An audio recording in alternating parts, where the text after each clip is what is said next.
We're so glad you're here. We're going to be talking about some fun things today. For those of you that are from my channel, I'm Kathy Bertoli from theintimacydojo.com, and I'm here with Caroline Carrington from Carrington Tantra. I can't talk today, but it's in the link. So I'm so glad you're here. It's exciting to talk to you about these things. Kathy and I have been geeking out all morning, and I was like, we've got to capture some of this on a video for all of you guys. Yeah. Because Kathy has some amazing tools. Well, so do you. I love that we have different perspectives can often highlight the things that we're trying to learn. And if we just hear it from one person, it may not stick. But if we hear it from two different angles, it's like, oh, now I get it. And it's like, you own it. It's yours. And I love that kind of teaching where people are like, helping people really embody it, not just like, oh, this is a bullet point that I'll forget next week. It's like, this is mine now. I got it. So we want that for you. Love it, Kathy. Yeah. Well, I'd love it if, as you're tuning in, if you can share in the comments below where you're tuning in from, because I know both of us have audiences all over the country, all over the world. And it's really fun for us to know who is joining us. And if you do have any questions along the way, feel free to put those in the comments below. I know my audience is used to these sort of marathon, 45 minutes to an hour, and we're probably not going to go that long on this. So if you have a question, jump in there soon, and please do let us know. Yeah, I'm curious, since I posted this and tagged you, I don't know if your audience is going to actually get tagged that you're live. I'm not sure. So if we'll see. Yeah, you guys. If you want Caroline's followers, please let us know if you got tagged that she was live, because this is the first experiment doing it this way. That's right, tagging both of us. We're trying to do it on one computer. And one of the things we're modeling is that we don't have to do it perfectly, because none of us do this. We'll talk about some techniques for dealing with that pressure a little bit. But for me, healing and growth and anything we do, we're going to be awkward at it. The whole point is that as we move forward into something we haven't done before, we're not going to do it smoothly or perfectly. And I know for years that kept me locked in place, because I would look out and I would see all these other people doing things what looked perfect to me, and not realizing that they might have practiced this for a long time, or that I was just seeing their fumbles as being new, as opposed to me I was wrong and bad because I wasn't getting it right. So one of the things I love to model is we're just walking down this path and we're trying things out. It doesn't have to be perfect to make a difference. We don't have to be perfect to make a difference. We can share our experiences and what we've learned. We can be just a few steps ahead of someone else, and that can often be more helpful to someone than someone who's 10 miles down the road. So someone who's really good at climbing Mount Everest might be a really bad person to train me how to climb a rock wall at the gym, because they so much is just embodied. And some of them may be really good trainers, but some of them are just like, they don't understand the struggles. Where someone who learned to climb a rock wall a month before might have some really good insights, right? Because they remember the struggle and they're just a little bit ahead of us. So yeah. Well, you are pushing right up against my growth edge, Kathy, which is good. So I'm going to be modeling as a recovering perfectionist to do my best to let it go. Yeah. We didn't map out everything we were going to say. I'm so sorry. So we'll work with that too. That's so edgy for me, but it's good. As tantrikas, we like to ride edges. So we get to play with that. So I want to share a little bit more about how we met, Kathy, because I think it was 2014. It was 2014. 2014. I mean, the years are just flying by. But we met in Vegas at a conference. And it was a great event. It was so fun because we were both helping organize it. That's right. Yeah. But Kathy told me a little bit later, she said she'd heard that I was a Tantra teacher and she wasn't sure that this was going to work out because she wasn't sure I'd be organized. And thankfully, I come from a corporate background. So when she met me, we hit it off like ass. Well, I had prejudices, which I have since dissolved many of them. Good. But I'm an engineer, PhD engineer. Yes. And I certainly have some woo energetic stuff. I like pragmatic Tantra. But I had this fear of like things just going, oh, we'll figure it out in the moment, versus I like to have everything laid out and organized. Right. So, but no, it worked great. We had a lot of fun. We did. Yeah. Yes. So part of why we wanted to share this video with you is both of us are actually quite passionate about helping people feel supported around trauma and to develop some skills and to have some tools. And some of my audience knows I've been arranging trauma workshops in the Bay Area that I'm not teaching. I have somebody else who's an expert come in to teach, because you actually have to work and understand trauma quite a lot before you're qualified to teach it. There's so many nuances and things you can understand as you go deeper. Right. It's a really big subject. It's like saying, teach me about music. You're like, oh, well, what kind of music and why? Exactly. But as we were chatting this morning, you were just sharing, and I've known about your tapping for a while. Some people know it as EFT, right? Emotional freedom techniques. Emotional freedom technique. I always forget. It's plural techniques because there's a certain basis for it, but there's a flow to it and different things you can try when you're doing it. So it's plural. If you needed to know that. And I do, because I'm here to learn from Kathy more today. I've done EFT in the past, but not very much of it. Yeah. And can you just give us an example of a little bit of how the technology works? Sure. So I started studying this about 11 years ago when I was trying to recover from my own trauma. And at that time, they were still not sure why it worked. They've done some really good studies at Harvard and Ohio State Medical that where they've put people in an FTIR and watched what parts of their brains. An FTIR. You have Fourier transform infrared machine. What is it? Does that track? It maps the brain and sees what parts are active in the head. It's actually good I don't know so much about this. So I can ask all the questions you guys would be asking. So it's a way to map what parts of the brain are very active. And they've done other studies, but that's the ones I've studied, read the most. But they look and see which parts of the brain lights up when they're doing tapping. And what they've come to understand is that as we experience things, this is known for neurology and traumatology, we have things that come into our survival part of our brain. The limbic system. And so it can react fast. It's supposed to have first dibs. If you see a snake, you're not supposed to go, that looks like a snake. It might be dangerous. Maybe I should do something about it. Like, you're already dead. Right. So if you've ever noticed you see a stick, you're out hiking or something and you see a stick and you jump, that's your limbic system. Your prefrontal cortex had nothing to do with it.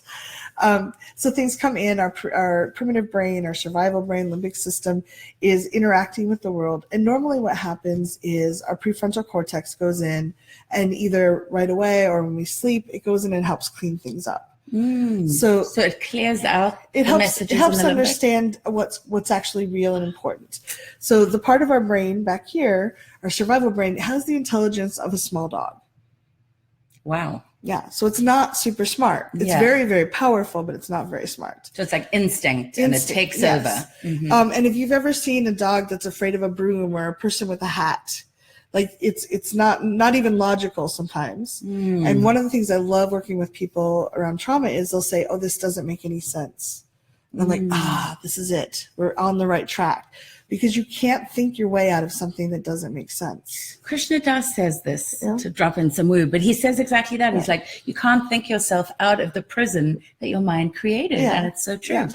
So what happens when we tap is it helps reconnect the cognitive part of our brain and our limbic system so that they can kind of sort it out. So if say you're a little kid and you're biking along and you're so proud you just got your training wheels off. You are feeling really good about yourself and you just had some ice cream as a treat. Oh, and now you're going out on your first trip down the sidewalk all by yourself and you're feeling a little cocky. Like, I got this. I don't need any training wheels. Why didn't I get rid of them a week before? And all of a sudden you fall and you hurt, there's a crack in the sidewalk. You fall, you scrape your chin. And what your brain is, your survival brain is absorbing is everything around you. So the neighbor is mowing the lawn. You might hear this. You might have the smell of the fresh mown lawn. You can hear the sound of it. You have the taste of the ice cream in your mouth. The feeling of being very happy. When this happened, the brain absorbs all of those and goes potential danger next to all of those. So it's created a map. Right. Now, what's supposed to happen is your prefrontal cortex later goes in and goes, oh, sweetie, got it. Yeah, those things were all happening, but the lawn, not related. Cockiness, not so much. The happiness, not so much, but you weren't paying attention. Really, you should have paid attention to the crack in the sidewalk. Ice cream, not related. So that it cleans up, it erases the ones that aren't related to the actual thing that happened. So ice cream still gets to stay a happy thing. It could still stay a happy good. thing. Yes. Right, good. Depends how it maps. Yes. So you're just mapping it better.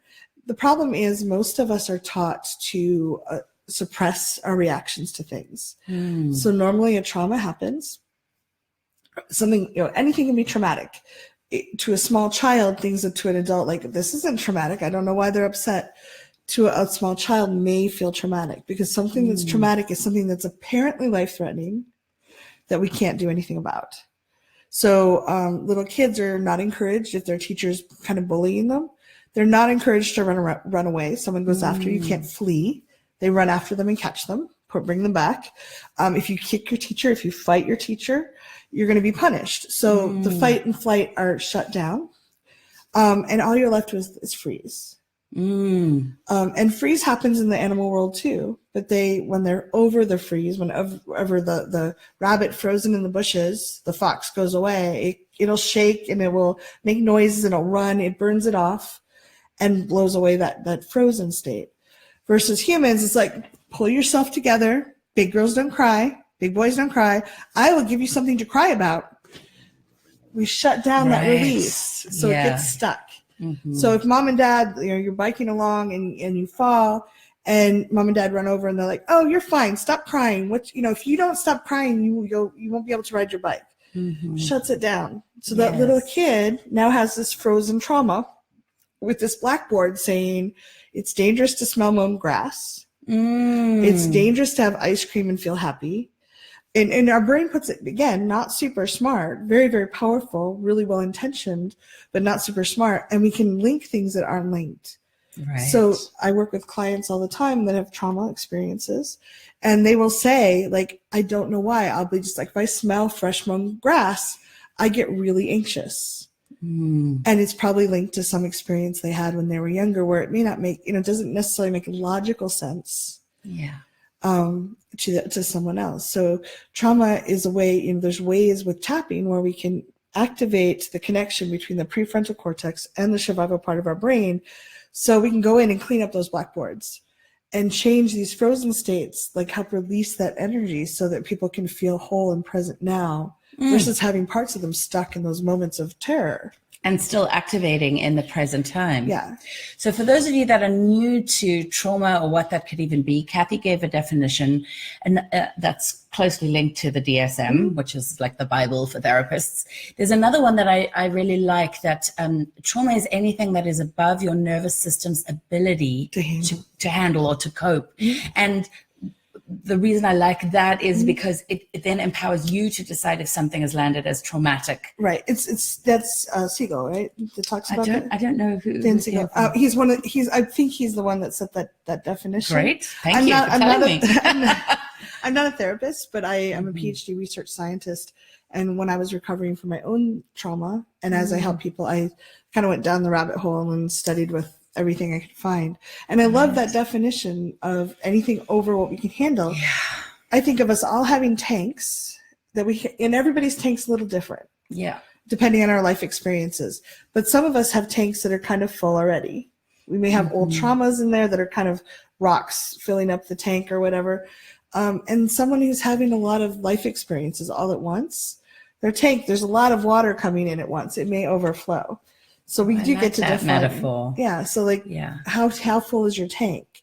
And I love techniques like Tantra and meditation and visualization and tapping, somatic release that can help lower the tank and over time actually make the tank bigger so we're more resilient. So we can handle more things.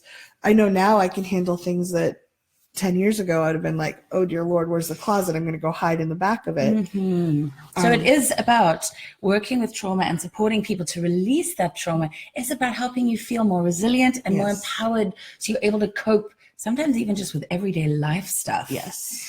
And just one other thing I want to pull out, because Kathy said so many valuable things in there, that she talks about fight, flight, or freeze. And those are three, and there's also fawn that people talk about. So, which I think is legit. Right. But so those are responses to trauma. It's the way everybody responds differently. And it's a way to respond to life experiences. It becomes trauma when none of those aren't working and we're not allowed to release them. Right, once it's unresolved. Yes. So somebody could have a traumatic experience like a car accident and walk away totally fine. Mm-hmm. And for example, about a year ago, I was in what some people could have thought was a minor fender bender, and it was really traumatic for me. Yeah. And I'm obviously doing much better now, but I just wanted to highlight that it's really up to how it ends up landing for you. How we interpret it. Exactly, the meaning and purpose we put towards it. So we wanted to get onto some skills with tapping, and we're saying tapping and we're saying EFT, but like, can you just, before we even go into an exercise, explain some of the basics of what it is? Because I know when I've done it before, I've kind of felt a little bit strange. Oh, yeah? Well, it involves like tapping parts of your face, and we're going to do it together. I'm going to be weird with you. But yeah, tell us more about what the tapping involves. So basically what they've done is they've taken some of the meridian points from Chinese acupuncture that has been around for 5,000 years. I know all these things about energy, and I don't know this. Yes. Okay. So they picked the major meridians that end, and they found places that they ended in easy to reach places. So there's some on our feet, there's some on our knees. It's hard to take your shoes off in an office meeting. Right. There's one under the left breast. You're not going to be walking for females, female-bodied people. You're not necessarily going to want to walk down the street lifting your boob and tapping under there. I've never done tapping there, so it's I don't think the liver meridian. It's great one. Oh, well, maybe after the video. So what they just did was they found points that where some powerful meridians ended on places that people could access quickly and easily. And there's some people that had done, you're supposed to do them in certain orders, whatever. And I've experimented with a lot of different approaches to this. I really like EFT because it's easy to remember. And we're basically hitting all the meridians versus having to memorize. There's TFT, there's a bunch of different ones where they do there's patterns you follow. Different kinds of tapping modalities. Yes, approaches. Okay. So some people call it energy tapping. EFT is a specific approach to that. And I like EFT because we're going through the meridians and we just repeat. It's all energy work. It's energy work. I didn't know that. Yes. Now I'm much more sold on the idea. It's a somatic approach to access energy and let your prefrontal cortex interact with the survival brain, release frozen traumas, and clean up the blackboard so that you're reacting to things that really exist now. Yes, not stuck in an old story about something. Yes, which I love. And that's a lot about what Tantra is about. And anything that's mindful and meditative. It's like, I want to be present with the people and the actions I have right now so that I can interact and do things in a way that makes sense and not in present time, not be bringing in stuff. Not deciding that my boss looks like my dad or is angry like my dad and then wondering why I'm so nervous and I can't relate to him. Like, oh, let me release that energy, that belief so I can see this person as a real human being versus as a picture I have stored from old times. Yeah. So that's what we're doing. Great. Well, how about we dive into some Excellent. tapping? And I'm so much more juiced. Yeah. I'm kind of weird. I get really excited geeking out on energy and on trauma and on breath, but it's so fun. Yeah. Yeah. Great. Love more tools. Okay. Yeah. I love having tools in the toolbox. This is one that I respond really well to. Like 95% of our clients adore it. About 5% are like, it's a useful tool, but it's not my favorite.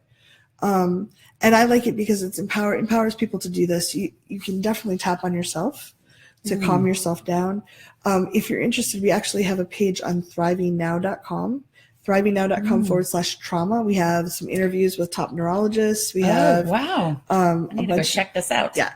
A bunch of different things to understand where trauma comes from. And then we also include something called the grounding exercises, which I work with clients. So important. I work with clients over Skype all over the world. And if they get activated, because some of the deep traumas as they come up, I always encourage you to get support, have local support, online support, get many supports for working through that, because you don't want to re-traumatize yourself by being under-resourced and facing something that was really scary to you. Right. So like having a trauma specialist as a therapist. Yep. Having a therapist nearby, having friends you can call.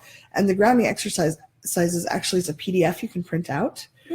And it has a place to put who should I call, because when we're activated, when we're triggered, you can't remember anything. So write down that person's name and number, write down these things that will calm you down and help you come out of the trauma response where we kind of get pulled back in time to that thing that's activating us and help us get grounded in the present right now with our prefrontal cortex actually working. So you can find those at thrivingnow.com/grounding. And we're going to put the link in for them just in case you miss it. We'll put it in after the video. Yeah. So we can actually do it. Yeah. And when I say a demo, we haven't planned this, so I don't know exactly what's going to happen.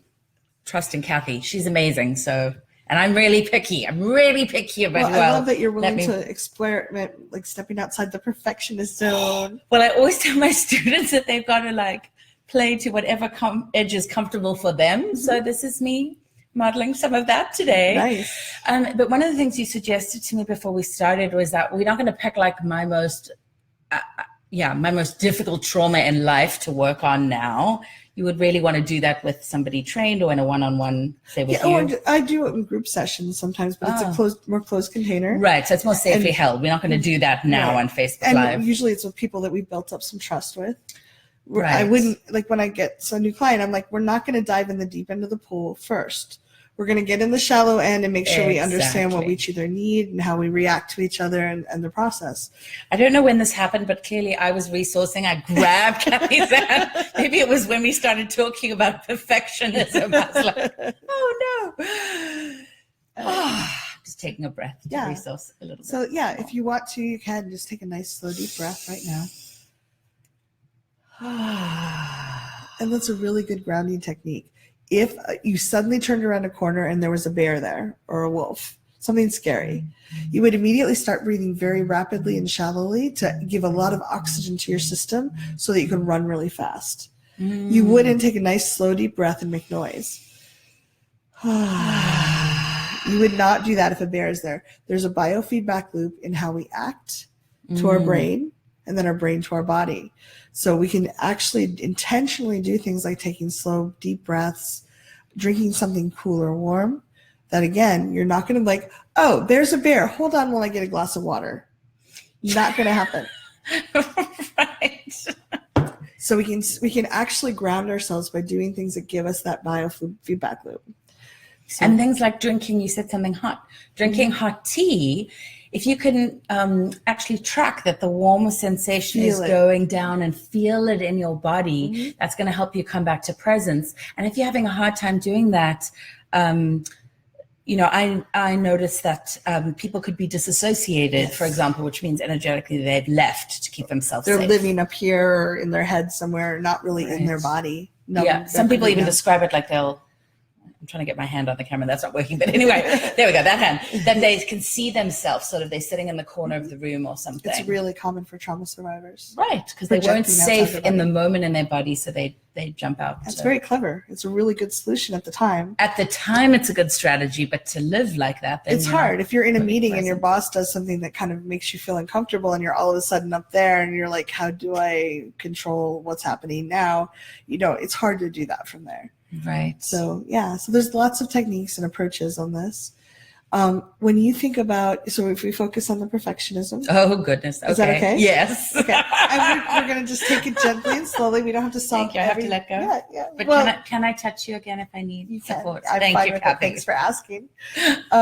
So what I like to do is we can step into it slowly. We can take breaks. In tapping, when there's something called like a 5-minute miracle where you tap just a few minutes and it goes away. That happens about 5% of the time when someone's super ready and you hit it just right on target. Most of the time it doesn't. Most of the time it's a more gradual thing. When is it appropriate to use this? Like tapping? Yeah, like I tap all the time. I tap in the car. I tap in work. I will show you. You tap at work? I do. You can tap on these sides, there's a right? spot. Yeah, the karate chop right here. And there's also points on the side of the fingers right here. You can just rub them? Yep. So That's so surreptitious. Nobody would even know. I sit there with my hand under the desk. I'm like, even though this is really stupid, I'm okay. Even though he said something that I already said. Can you do it on any finger? Any of the fingers. There's meridian points just right to the right or just to the side of the fingernail. So and we have diagrams that will show where they are too. Great. So, but you can just rub your fingers together. There's some points, not an EFT point, but a meeting point right here. This is the headache thing that people focus on. Yeah, there's some in your wrists. So there's a lot of them. So just like really rubbing around your hand can help. Yeah, I'm noticing my hips just drop. And you just get into your body a little more. Yeah. So you can definitely, there's a 9 gamut point right here between the pinky bone and the index finger bone in the hand. So like you kind of dig in here. Okay. Oh, I've had acupuncture on that point. It all links together. It's so fascinating. Yeah. So one thing we like to do is, because one of the things that's really interesting about tapping is, while it will never change, it won't make you believe something that isn't true. It's not like hypnosis where you're programming the mind. That's good. It's good to know. Yeah, it will help you. It always helps you find the truth. One of the interesting things, they call it an apex effect. A lot of times people will like as they process through, they don't remember how scared they used to be. Mm-hmm. So there's a really fun video that they showed us when we were first training. This woman was terrified of snakes. Like abjectly. So if there was no snake in the room and you told her the word snake, she would scream and put her feet on the chair. Wow. Like that scared. So it was about a 35-minute video, like 35 minutes passed through this time. They do some tapping on it. And then they actually bring a snake into the back of the room, and she's terrified. It's in a cage. Wow. It's like 30 feet away, but she can see it. And so they have to tap, and they tap, and she gets calm. And at the end of the video, she's holding the snake. She's holding the snake. Wow. And it's not a poison snake or anything. Right. But it's helped her get over her phobia. She's holding it. And they ask her, well, did the tapping help? And she said, oh, I was never that afraid of snakes. And they show her the video, and she's like, oh, I was afraid of snakes. Wow. So it literally reprograms the brain. The brain's like, this is not scary anymore, so why am I even worried about it? So when you think about not being perfect, from 0 to 10, 0 being it doesn't bother you at all, and 10 mean, and you can pick a specific area. Is it about teaching? Let's tune in a little bit. Where's an area that it feels, wow, this is not good? Good. Right now, all of it. Okay. Yeah, not being perfect. I think revs at a 7 or an 8 if 10 is yeah. Okay, and where do you feel that in your body? Okay, I keep closing my eyes because it's easier for me to track. Probably most in my throat. It sort of rises up like this. And what do you feel in your throat? Like, what is this? Like a tightening. It feels dry. I'm noticing my anxiety. Yeah. I'm very nervous to do this live. Noticing my anxiety come up. I really appreciate your vulnerability. And we don't have to go any deeper. You don't have to answer my questions if you don't want to. That's one of the nice things. We can tap anyway, even if you don't. You can say, I don't want to say that out loud. We can do tapping anyway. All I'm trying to do is make it present for Caroline. Oh, it's present. Yeah. Present all the time. Yeah. Okay. And if you're willing to share, what do you think, what does your brain think would happen if you weren't perfect? Well, I grew up in a pretty dysfunctional household, and there was a lot of, my mom was OCD and expected everything to be like, exact. And there were pretty dire consequences if things were not done exactly. So that generated a lot of fear. And I think that's. Yeah. So there were consequences. In terms of like, what did you think you would be the fearful part? When we're kids, we decide, most of our beliefs are decided by the time we're 5. And they're not always logical. Just like now, you probably wouldn't have a 3-year-old tell you what house to buy or who to date. But many of us are actually running on those patterns. Right. Because we decided it. So what did that little you, who was very, very smart and very, very clever, but didn't have a lot of experience in life, decide would happen if you weren't perfect? Because there's some... I know what would have happened. Okay. My mother was abusive, so I would have been hit. Okay. So it was threatening. Threatening. Physically, and I was frightened. I didn't like being frightened. Okay. And how old is that little one that figured out I have to be perfect? Do I have to have an age? Because I don't know if I can get to an age. No, it's okay. Yeah, an age is harder. So let's just do some tapping, and we're gonna send it to that little one because she's holding this energy, right? I'm doing lots of work around my little girl, so I like that. Thank you. So we almost always start on the karate chop, which is the place you would hiya something, the karate chop. Does it matter which hand? Oh, no, you can switch back and forth if you want to. And you're tapping if you were drumming your fingers on the table to make a tapping noise, about that you don't want to hurt yourself, but you do want to feel it gently.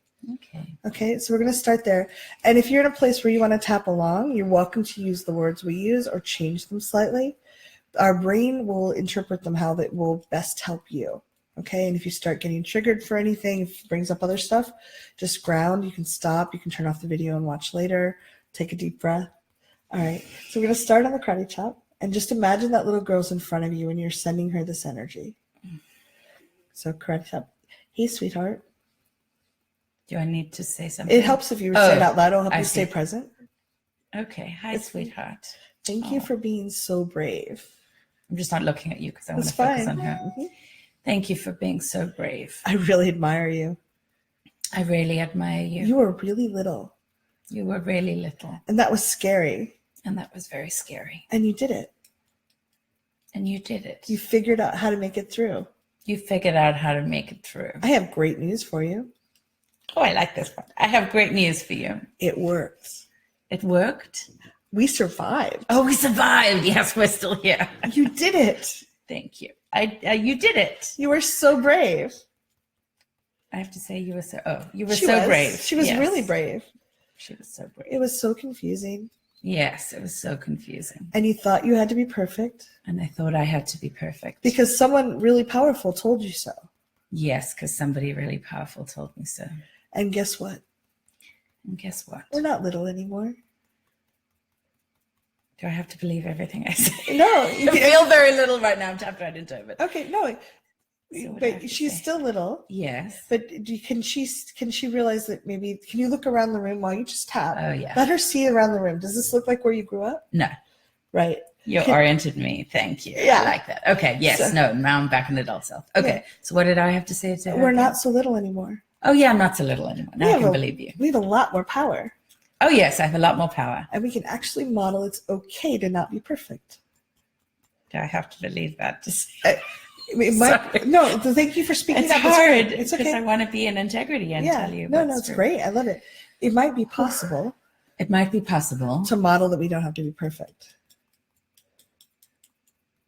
It's not even possible to maybe. No, well, I'm doing it on the Facebook Live, Yes, so you it are. might be possible. It might be possible. Maybe someday Maybe someday. to model we don't have to be perfect. You're making it say that. To model that we don't have to be perfect. Yeah. So we're going to go to the top of our head. There's a ton of points up here, so you can just tap Can wherever I feels just- good. Can I do two? Yeah, Okay, you can do I'm the like- flat of your hand. You can do two. I'm all into as much activation as I can And again, possibly still get. sending the energy to that little girl. Oh yeah, It was really scary. yeah. Oh, sorry, that It's was okay. really scary. And we're going to the eyebrow point, right where the nose and the Is it eyebrow here? meets. Oh yeah. Yeah, right here. I no wonder you were overwhelmed. No wonder you were overwhelmed. And now we're going to go to the outside of the eye, when the bone there, not so close you blink and not into the temple, but just on that bony part right Yeah. there. You did such a good job. You did such a good job. And now we're going under the eye. We're under the pupil on the cheekbone right here. And I know Yep, it's yep. okay. And you can do both hands or one. It doesn't matter. I am so glad you were so courageous. I'm so glad you were so courageous. And now we're going under the nose, right in the crease below the base of the nose, between the upper lip and the base of the nose, right here, right in the center. Yep. Even though it was so confusing. Even though it was so confusing. And now we're going down to the chin, the crease right here. You did it. You did it. And now we're going to the collarbone point, which is if the point of your collarbone is here. You want to go an inch in and an inch down into that soft area here. You can do Yeah. both sides. Yep. You really Ooh. rock. You really rock. And now we're going under the arm where the bra, so right where the bra crosses for Where my women. bra would be. Yeah. That I'm not wearing today. Modeling, not being perfect. Even though that was really scary. So what am I doing here? Just tapping. You're Just tapping the same as I was doing. Okay. Yep. Even though I'm not perfect. I maybe can help people more. I might Can't believe I'm possibly, doing this live. I might possibly be able to help people more. Can I add some more into yeah, that? definitely. By showing my humanity. Yeah. Yeah. You go back up to the top of the head. I so appreciate you helping us get here. I so appreciate you helping us get here. And I so look forward to discovering how to move forward together. And I so look forward to discovering how to move forward together. Take a nice, slow, deep breath.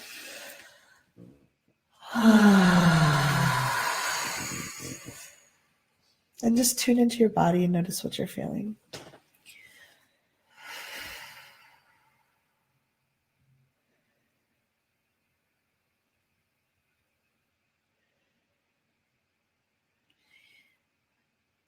feeling two things. Okay.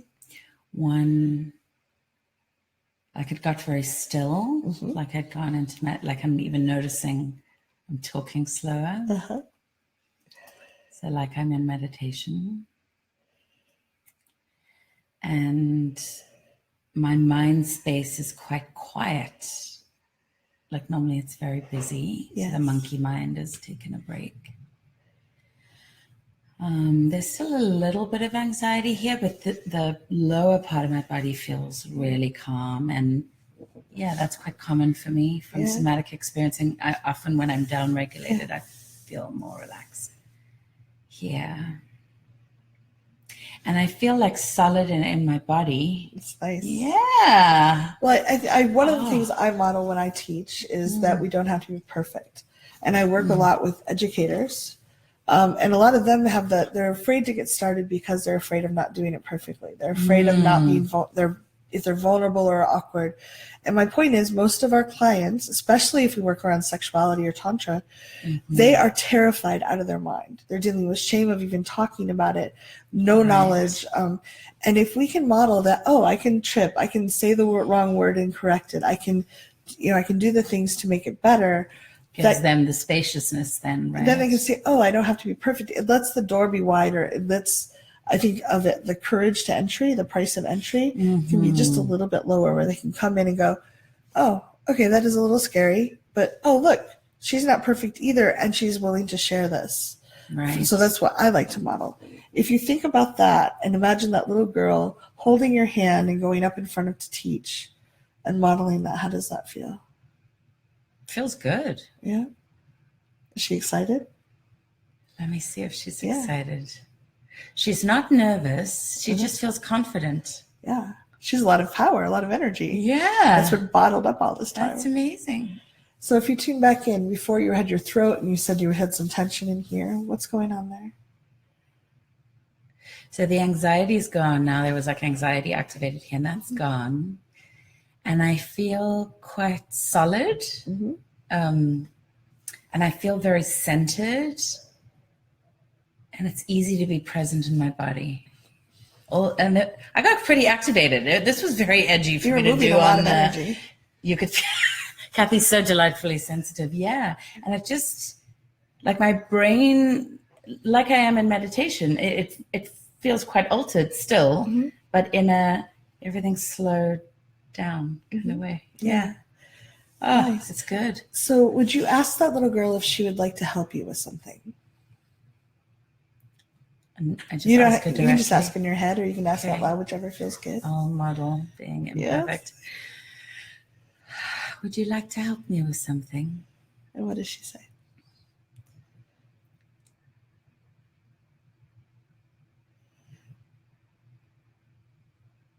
I want to help you love all parts of you. That's beautiful. And would you let her know that sometimes you still forget you have the habit of perfection, and that you would love her to help you remember that it actually can help people more when we're not trying to be there? So sometimes I forget about my habit or pattern of perfection, and I'd love you to remind me that it's okay to not be perfect. And you can actually help people more. Oh, and I can help people more. Thank you. Does that feel true and good? Yeah. It feels very gentle now. The whole interaction feels very The really ironic thing is, I find when I'm in that space where I'm relaxed and not trying to be perfect, I'm actually much more on my game and aware, read the room better, interact with people better than when I'm trying to be perfect in my head. Right. So I'm actually, and I think people can feel the space, like when I'm just grounded and present with them, and I'm just like, here I am. How I am is how I am. I'm not perfect. Like I'm not what I imagine a teacher should be. Like for a long time, I wouldn't show my photo because I thought me being a bigger person would harm my business partner's relationship or his reputation. He never had a problem. I had the problem. Right. And I've had so many people come up to me saying, wow, you're modeling that you can be out there doing things as a big person. Like we just get to bring ourselves forward and do our best and with a genuine integrity. I think that's a really powerful thing we can offer the world. Well, I have an example where I did put myself out Yeah, imperfectly. And this is for those of you that are entrepreneurs or trying to get started on something new. When you run your own business, you don't have money, especially in the beginning, to pay everybody to do things for you, right? And I remember the very first newsletter I created on MailChimp. It was awful. It had mistakes in it, like things didn't work because I was totally self-taught. Thank you for the hearts, you guys. The hearts are helping. Thank you for sharing the love. But yet, and I press send. You know, it probably took me 3 or 4 hours to figure it out, but I press send, and even though it wasn't perfect, I got it out, and that was a huge victory because I notice so often with some of my friends or colleagues, like they keep refining and they keep refining, and it's good to refine. I refine every time I teach, and every single time I put a new newsletter out, I keep learning. But if I had waited until it was perfect, it probably would have been 3 years till I got anything out. So many people never start because they're trying to be so perfect. And probably the next time you did it, it was a little easier to make it more. Like, absolutely. Yeah. And it's still not perfect because I'm still learning. Yes. You know, I've never done a whole marketing training or been coached on this. But when I have people come to my workshops and they're like, thank you so much. We've been looking for this. And you have the same thing. You run wonderful events, Kathy. I think so. I love, like, there's room for so many people. There's so many people need help. So like, to me, it's like, I love there's other people and we can riff off each other and refer each other and make the world. Support each other. Yeah. So that's part of why we've been doing this Facebook Live, because we wanted to offer a resource to you. And Kathy and I both have YouTube channels. Kathy has an astounding, what did you say? 900 videos. 900 videos. Wow. Okay, mine's not as impressive, but but I started one. I just started with a few, and you've exactly, got and then you slowly build. So for those of you that are building your businesses, you start with one, and Facebook Live makes it so easy because you just jump on and then you can convert that to YouTube. So we love offering these free tools so that you can experience us and start learning from us long before you perhaps ever meet in person or before you've signed up for any of our coaching or they say that 95% of people that are look at a product don't buy. I want 95%. Wow. I want those people to go away with some information that will make their lives better. Right. I just think of it as ripples going out on a pond. Kathy is so incredibly generous. I just love working with her. And so aside from all these free offerings, you have something else you want to talk about. Well, we just finished creating a body confidence program because I know. And when you say we, you keep saying we, and sorry, our audience doesn't know. Yes, Rick Wilkes from ThrivingNow.com. He's my business partner, an amazing man. And we just did. I've struggled with body confidence my whole life. And it's really interesting. I look back at photos of me at 10 when I was convinced I was this enormous person that no one could love. And I actually didn't have any weight to lose by even medical standards. And I learned, I was really embodied with that. Like I was never going to be good enough unless I looked a certain way. And I just turned 50 and that was like, this is me. I'm just me now. Your lovely, radiant self. I get to, and if I'm hiding behind my fears and judging myself and letting that get in the way of acting with other people, connecting with other people, I'm not just depriving myself, I'm depriving the world. And so we made this 9-week program for people to walk through, understand where a lot of the fears come from in media and trauma and early beliefs. And we do tapping to release some of them, some visualizations, different exercises, so that you're not so stuck in those old beliefs that I have to look a certain way until I do that. And my biggest thing is I was waiting to lose weight to start dating and living my life. 14 years I didn't date. Wow. And I realized one day I was going to wake up at the end of my life and go, where did it go? I don't want anyone to wake up at the end of their life and say, where did my life go? Right. I want people to be able to get out and do things. So if that sounds interesting to you, you'd like to have more confidence about your body and how you walk through the world, you can find more information at theintimacydojo.com/body confidence, all lowercase, all one word. And we'll put it in the bottom so people can find it. Yep. And I'm thrilled that I get to hang out with Kathy this weekend because next week I'm going to be in Mexico. I know, that sounds so exciting. I'm super excited. Some of you might have seen that I posted a link to the sea going in and out, this beautiful turquoise sea, and I'm going to be there. Oh, I'm very I'm so excited. jealous. I'm going to Very Canada, so excited. I'm like the wrong Are way. you going to be in Canada? Yeah. Well, next time we'll have to have you come Yeah, along, that'd be Kathy. fun. But I'll be there with my wonderful colleague, Julia Tyndall. We're Yeah, gonna she's wonderful. I really like her a lot. Thank you. I'm a pretty big fan. Pretty big fan of Yeah. Julia's. We're going to start our mornings off with beautiful yoga. And she does yoga. You know, some classes you like have to follow the form. She really listens to the bodies in the room. So you don't have to be a super twisty bendy yogi to come. She doesn't come up with a preset class. She adapts it to what people need. We're going to explore ecstatic tantric practices. We're going to go and visit waterfalls and swim in the sea. And the little chalets we're staying on are literally like, you can literally hear the sound of the waves lapping you to sleep, and you can literally fall onto the beach from there. It's that close. Oh, it sounds so hard. I can't wait. Yeah. And Yelapa is really pretty untouched. It's this idyllic little bay, and there are no cars. Oh, wow. So you fly into Puerto Vallarta and then take a boat, and we're going to take the boat over together. So it's going to be amazing. I'm Even super though I'm really excited. jealous. Wasn't trying to make that hard for you. We have lots more retreats coming up, so perhaps you can join us that time. But there are that we did pop the links in there, and we do have a couple of tickets left for those that want to join us in Mexico. And if you have any more questions, feel free to send me a message, and I will gladly share that. And I want to read this lovely comment from Lynn Lustland. Oh, that's quite a name. I'm enjoying that name. What does she say? Thank you so much, Kathy, for Body Confidence live stream. It's my pleasure. I think so many of us are trapped in our beliefs about ourselves, our bodies, and everybody's walking around going, if I was just better, these other people would like me, and they're thinking the same thing, and then nobody's connecting. So yeah, and I love that you help people connect and understand their bodies so much better. And for those of you that tuned in, thank you for your courage. I know this is a difficult topic for a lot of people, and the fact that you're willing to explore different tools or seeing how they could be used, that's a gift you give yourself that you walk through the rest of your life with. And that's something, if you can, just really appreciate yourself for being here and doing that. And please let us know what you learned in this video, or what was encouraging. Maybe you learned about what trauma even means for the first time, or maybe you got really brave and tried the tapping yourself.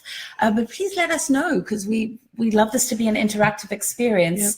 And we're so delighted that we get to support you. And thank you, Kathy, for gifting me this process. I love your courage and your vulnerability. Thank you for modeling it. I think so many people walk around feeling like they have to be perfect. And that was my belief for so long.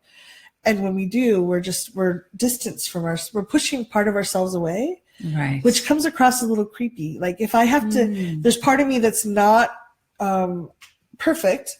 I want to try to push that self away, that part away. And then people can tell there's something I'm trying to hide. They instinctually, we know there's something they're hiding, but we don't know what it is. And so our brain is afraid. Like, what are they hiding? A spear or a knife? Are they trying to take advantage of me? What are they doing? So when we start aligning and pulling all of ourselves in, imperfections and everything, and being vulnerable, we give other people permission to be just who they are too.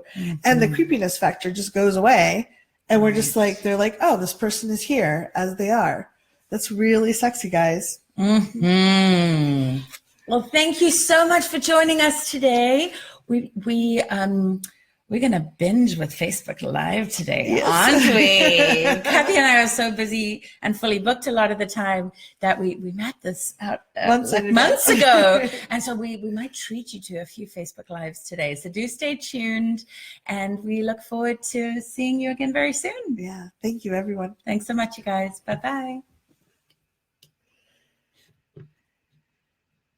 Oh, I think